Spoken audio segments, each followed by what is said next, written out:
A 100 horsepower 500 volt shunt motor has 4 poles and a 2-circuit wave connected armature winding with 492 conductors. The flux per pole is 50 milliweber and the full load efficiency is 92%. Then the armature and commutating field winding have a total resistance of 0.1 ohm. What is the full load speed? The shunt field resistance is 250 ओम। इस question में हमें बोल रहा है कि हमें basically speed find out करनी है और स्पीड फाइंड आउट करने के लिए हमें सारी वैल्यूज जो है वो गिवन है। तो देख लेते हैं कैसे फाइंड आउट होगा हमारा स्पीड। स्पीड फाइंड आउट करने के लिए सबसे पहले हमें गिवन है एफिशिएंसी, गिवन है हमें 92% है ना, और गिवन है हमें और क्या है हमारे पास, नंबर ऑफ पोल है 4 पोल, वी है हमारा 500 वोल्ट और फाई जो है वो है 50 इंटू 10⁻³ वेबर और हमें गिवन है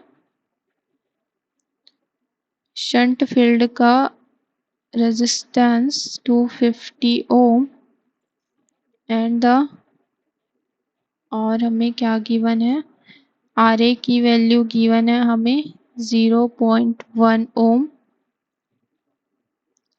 ठीक है, और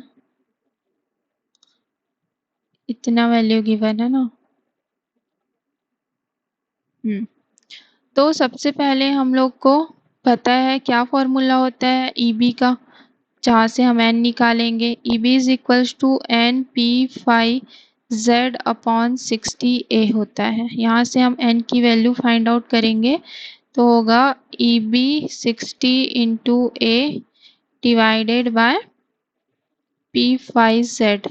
ये जो ए है, ए की वैल्यू भी हमें क्या बोल रहे हैं, ये ए की वैल्यू के लिए वेव कनेक्टेड मीन्स 2 होगा। यहाँ पे a इज इक्वल्स टू 2 होगा।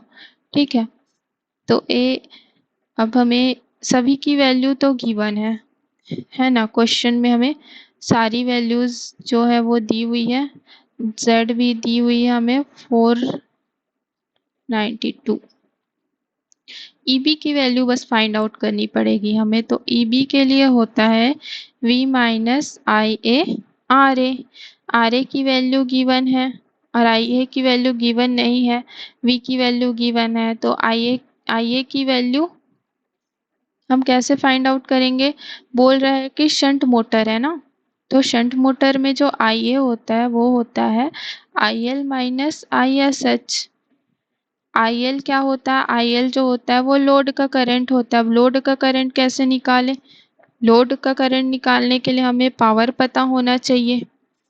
अब इनपुट पावर कैसे निकालें, तो इनपुट पावर के लिए एफिशिएंसी गिवन है, तो input power is equals to हो जाएगा हमारे पास जो आउटपुट पावर है डिवाइडेड बाय एफिशिएंसी। तो आउटपुट पावर है हमारे पास 100 हॉर्स पावर बोल रहा है, तो 746 कर देंगे। एफिशिएंसी है 92, तो हमें इनपुट पावर मिल जाएगा। यहाँ पे input power is equals to मिला 8.1 इंटू 10⁻⁴ वॉट। अब IL निकाल सकते हैं, input power divided by voltage से V, है ना। तो 8.1 into 10⁻⁴ divided by 500 which is equals to 162 ampere. IL की वैल्यू मिल गई। अब ISH निकालना है, तो ISH V divided by RSH 500 divided by 250 which is equals to 2 ampere. तो यहाँ से IA का वैल्यू मिलेगा 162 minus 2 which is equals to 160 ampere. IA की वैल्यू मिल गई। अब ईबी निकाल सकते हैं हम 500 माइनस 160 इंटू 0.1, तो ईबी की वैल्यू हमें मिली 484 volt.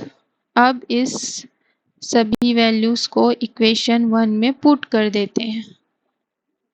From equation 1 n is equals to 484 into 60 into 2 divided by 4 into 50 into 10 to the power minus 3 into 492। यहाँ से इसको सॉल्व करने से हमें स्पीड मिल जाएगी 590 RPM। ये हमें मिल गया speed. Option number 4 is correct.